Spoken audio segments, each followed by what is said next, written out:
The umbilical vein is a vein present during fetal development that carries oxygenated blood from the placenta into the growing fetus.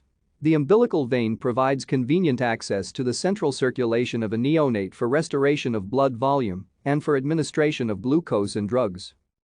The blood pressure inside the umbilical vein is approximately 20 mmHg.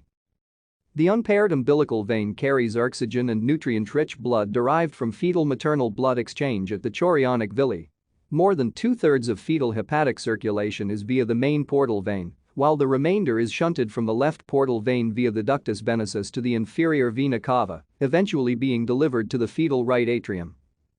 Closure of the umbilical vein usually occurs after the umbilical arteries have closed. This prolongs the communication between the placenta and fetal heart, allowing for a sort of autotransfusion of remaining blood from the placenta to the fetus. Within a week of birth, the neonate's umbilical vein is obliterated and is replaced by a fibrous cord called the round ligament of the liver. Thank you for watching. Like and subscribe if you would like to view more of our videos. Have a nice day.